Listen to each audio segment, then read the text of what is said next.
Zayukum Anharda, and welcome to another episode of The Bond. So I appreciate that you're here because what we're going to be doing today is something that's much more interesting. We're going to be delving into the prehistoric world of dinosaurs, or as we might call it today, reptiles. So did you know that in normal snakes, melanin, which is a pigment responsible for colorization and like eye and skin color and hair color, it's a production in snakes controlled by something called melanocytes, or different types of cells. So it's a primary function in the production of melanin pigment, which is responsible for all the different types of colors that we have in a variety of different creatures. But sometimes nature gives us a bit of a curveball. Sometimes a snake can go ahead and have something called albinism, or being an albino. And what that means is that there's a couple of different types of albino, but in nature, being an albino is a huge drawback because it means that they are more susceptible to prey, because they don't look like the rest of their fellow creatures. So in snakes, when you have an albinism, it's something that makes it a lighter color scheme. You can sometimes see patterns on the scales still, but in the wild, albinism is a disadvantage. It's because the snake loses its complete ability to camouflage itself from predators. And in captivity, it can be a very unique trait and a very sought-after trait. So in the wild, bad; in captivity, good. So let's embark and talk to George and Mitch from Jay's Prehistoric Pets to help us understand the business that Jay Brewster built himself with prehistoric pets and the world, or the zoo, that they have created with these wonderful, wonderful creatures and reptiles. So when you witness an albino python, you'll notice that, like an albino rosy boa snake, it's very much like a peachy color because it's not a complete albinism. You still can detect a pattern on their scales. But then my heart was tugged at when I learned about their little baby alligator. This alligator was so tiny, it looked like a baby, but apparently it was about a decade old. Why was it so small? Well, when I was conversing with George and Mitch, they told me that this particular alligator actually suffered a calcium deficiency because it was in captivity. And that's one of the reasons why they got it as a rescue gator or alligator. It was small because it did not have enough calcium when it needed it as a baby. So that's another reminder that we should all make sure that we eat nutritiously so that we can grow up big and strong. So when I see this creature, it's a real reminder of how important it is for us to be responsible, not just in the wild, but also with everyday pet ownership for the purpose of wildlife conservation. So if you have the majesty of a beautiful python to a baby alligator, every creature has a tale to tell. It's a delicate balance between human interaction and the preservation of the natural world. But studies have shown that when we bond with things like reptiles, it can be just as effective as bonding with the family dog.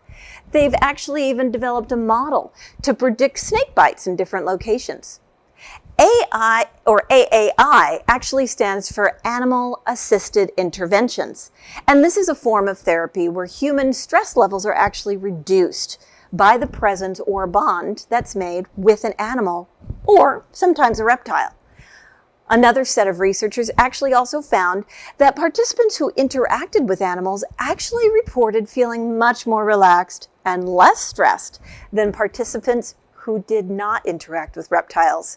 So does that mean that a reptile now can also be a comfort animal? Well, maybe more research is needed on that point.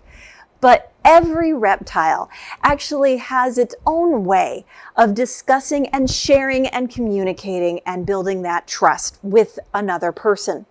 So if you happen to have an animal that you've found, you can donate it to the zoo if it's a wild animal, or if it's something that is an animal that's allowed to be domesticated, like a dog, you can go through the process of adopting it and learning to build that bond.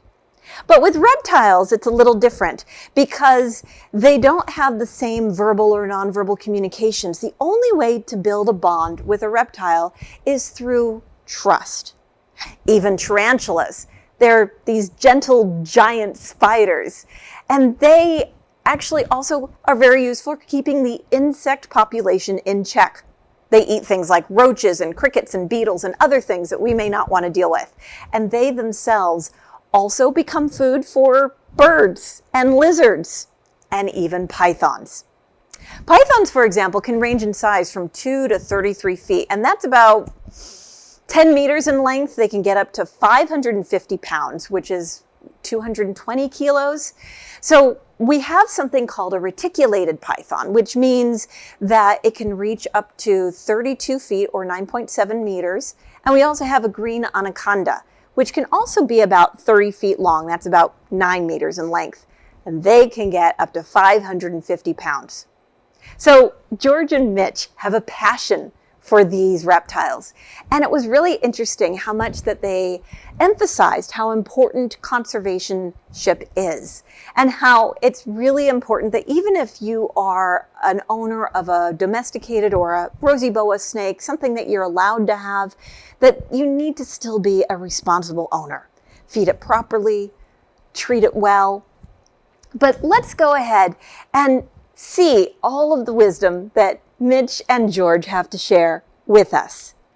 Let's go ahead and listen to that interview.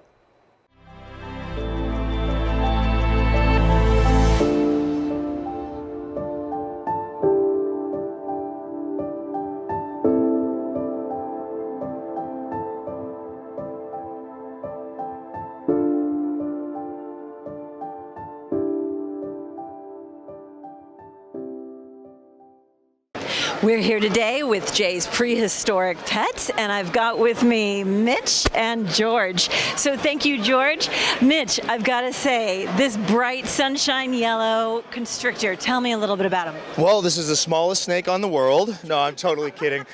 This is a Burmese python. She's albino. That's why she's showing the yellow and white colors. Normally they'll be brown, black, or tan colors. Yeah, I don't know. This beautiful How creature, much does she weigh? I was going to say about 200 pounds easily. Okay. You know, I haven't been to the gym in a while, but I'm definitely breaking a sweat here. Okay. And let me just ask you, George, tell me a little bit about your bonsai tiny alligator. This guy was a rescue gator that the police actually brought in. They found him inside of someone's garage. Oh, wow. So he's going to stay much smaller than he would originally. He should be about like 7 feet, but why is he so small? They did not feed him properly. He didn't get calcium for his bones to grow, so his growth has been stunted. A lot of their main amount of growth is in the first like 10 years of their life. So he's actually, because he didn't get the calcium he needed when he was a baby, he actually stayed this size even in adulthood. So how old is he? Yeah. We think he's about like 10 years. So he's not going to get any bigger? He should get like maybe 2 feet bigger. Like he should get around 4 feet, but he shouldn't get. That's if he even grows that big. Yeah. If he grows. That's if he grows that big. But yeah, he's been stunted because he wasn't raised properly. And now, you know, he's at the zoo as an ambassador and making kids smile and families happy. So how do you learn about these mistreated reptiles and take them into rehab? Well, with this guy in general, he got brought in by the police. Okay. But usually we have people donate animals when they feel they can't take care of them anymore. They'll just bring them in to us. But yeah, this guy, the owner got arrested, and when they were searching his house, they found this in their garage. Wow. That's a heartbreaking story. Now, were there any more? How often does this happen? Not too often. That's good. So animals and reptiles are not mistreated too frequently. Too often, yeah. I mean, we get donations quite a lot from people who don't think they can take care of it anymore. Their kid doesn't want it anymore. But with exotic stuff like this is probably the only one I've seen in the past couple of years. Tell me, how do you build a bond with a reptile that doesn't speak a language, doesn't utter anything? I mean... You just have to build trust with it and make it know that you aren't a threat to it. That's the main thing. They're all scared of you. Even the big pythons, they're terrified of you for the most part. If you were to see a wild one, they're going to try and get away from you. You see a wild 10-foot gator, they're most likely going to run from you. So you just have to get that fear out of them and really get them to just trust you. And what is the difference between snake handling and reptile? Lizards just, the gators is completely different, but the snakes, it's just a lot of heavy weight. I saw you did coochie-coo to his little chin. Yeah, he does that. He scratches behind his head too. He'll close his eyes. So like a little dog. Yeah. So can you walk him on a leash? He wouldn't do the best at that. He just tries to run. When he's down on the ground, So how much training can you do with reptiles? Most reptiles are they are mainly like instinct, so you can't train them too much, but with gators you can train them with voice commands. I've seen people get them to where they can have them like come to a position, stop, and they'll listen to them, and like they'll tell them open their mouth and they'll open their mouth. So the gators, you can train them quite a lot with voice commands, but the other ones, it's more instinct.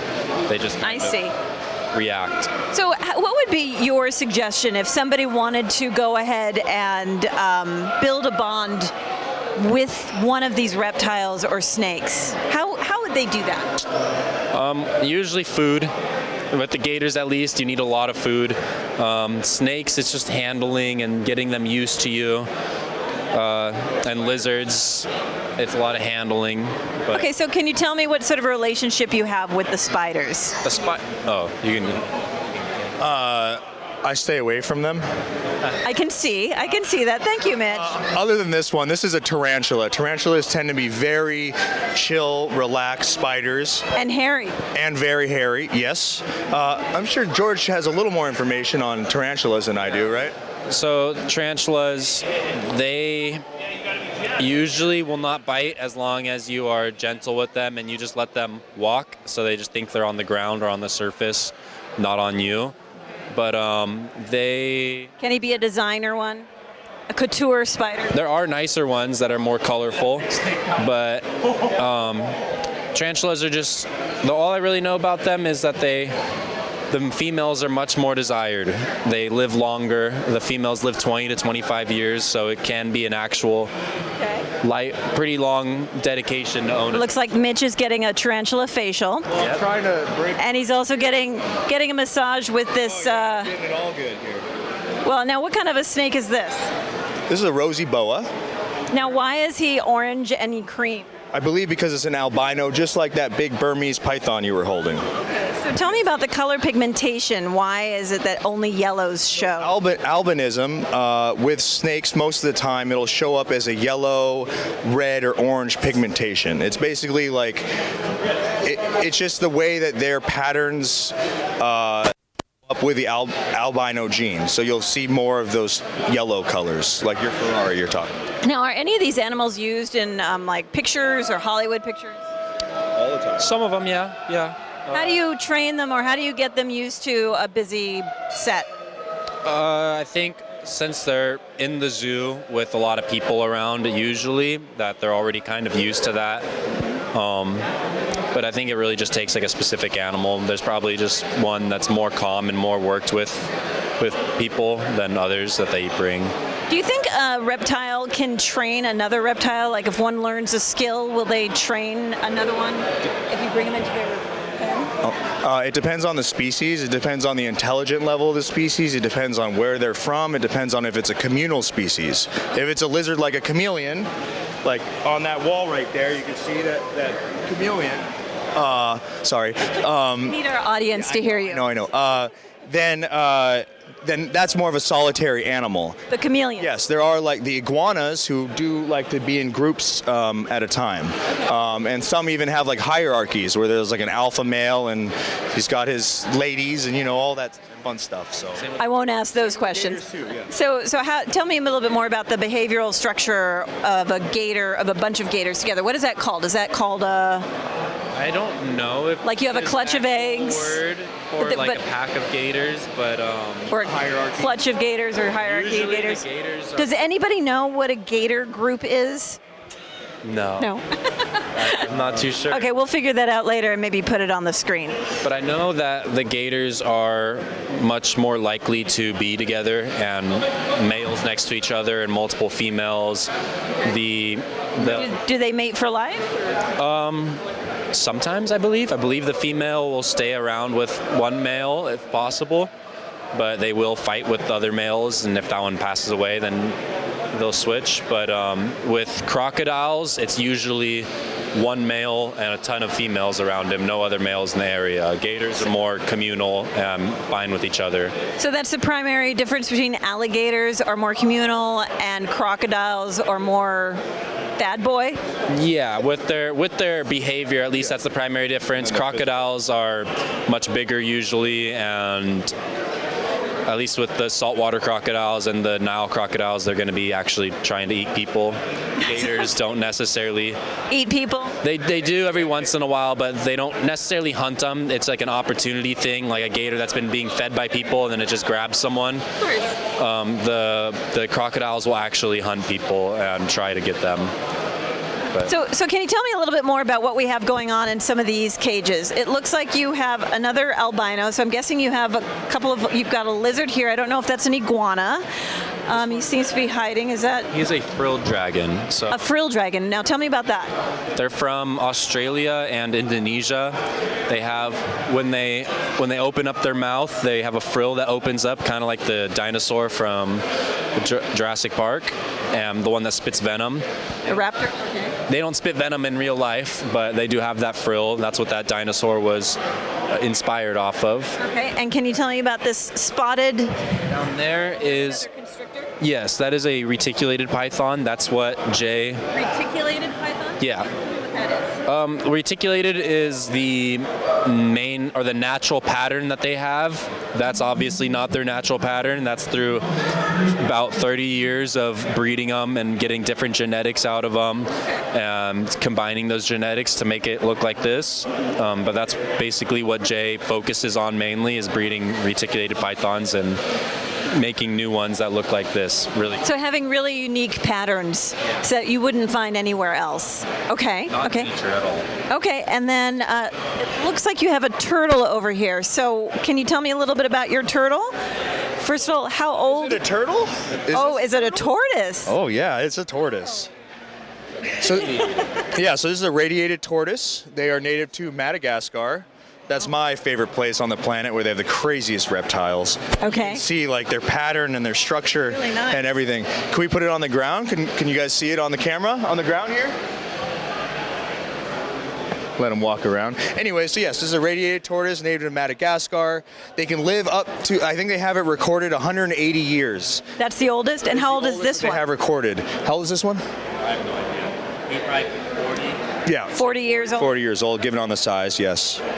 I'll put them up. And I'm noticing the shells are very like little tiny pyramids. Is there Yeah. any sort of a function to that?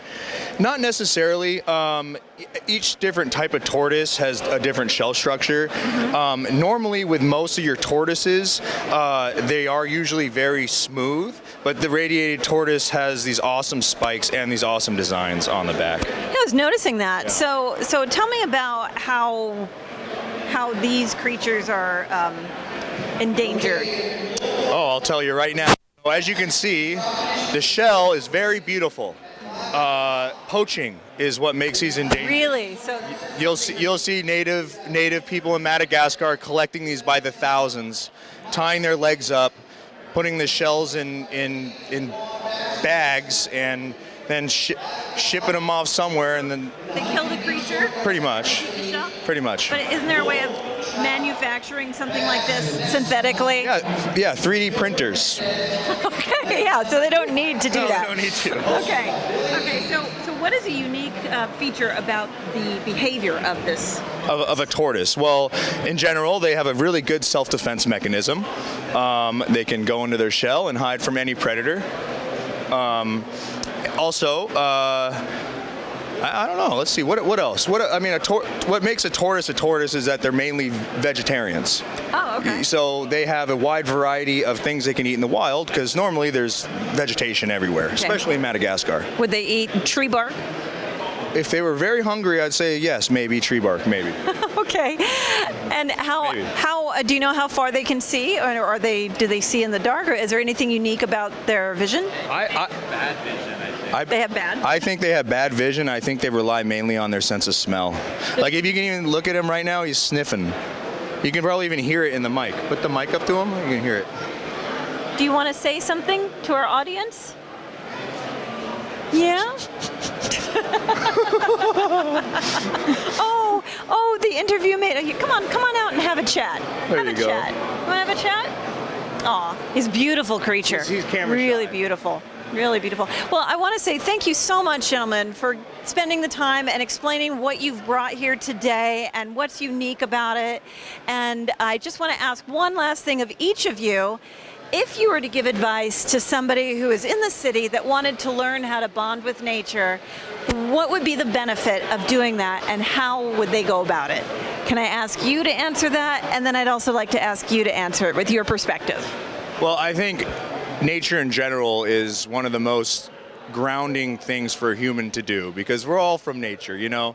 We all live in these cities. Being in nature, being in forests is, you know, it's healing. You know, we've all been on a hike. It feels amazing. Working with animals, that is just something that, for me, just takes it to the next level. So nature, being out in the wild, looking at all the beautiful things that have evolved over time, that, I don't know, it just makes me so happy. I love nature, I love animals, that's all I can say. So your recommendation is get out and volunteer at the zoo? My recommendation is get out in nature, go out on hikes, go to different zoos. If you're, just get out with animals, get out in nature. Yeah. Thank you. And what about you?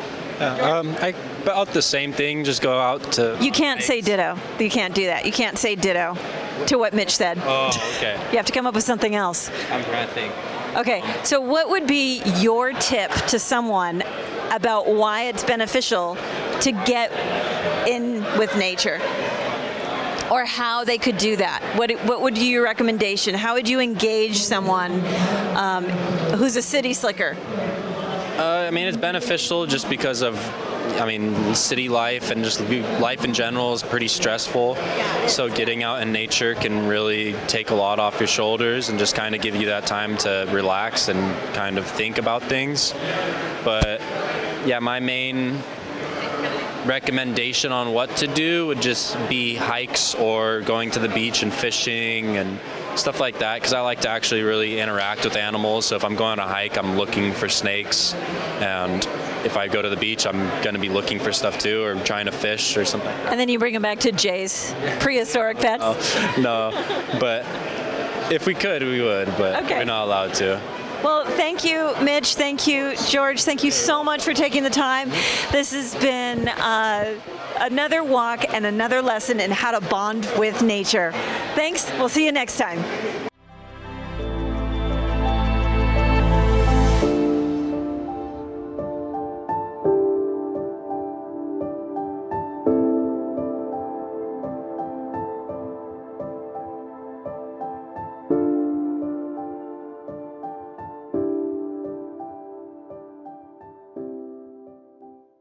Rigato Kultene, and welcome back. We want to thank George and Mitch from Jay's Prehistoric Pets, owned by Jay Brewster himself, because they shared such a wonderful story with us. And great, fabulous tips on how to care for reptiles and get back to bonding with nature. I hope you have now a new appreciation for the place that snakes and lizards have in our world and how we can build that trust bond relationship with them. Not just with snakes, but also with tarantulas and alligators, big or small. Remember, nutrition is important, but each creature has its own instinct that we humans need to respect. We don't want to go ahead and change them. These are not domestic pets. They have a certain set of stewardship and responsibility, which is mandatory. So if you have any questions, go ask your local zoo or somebody at Prehistoric Pets.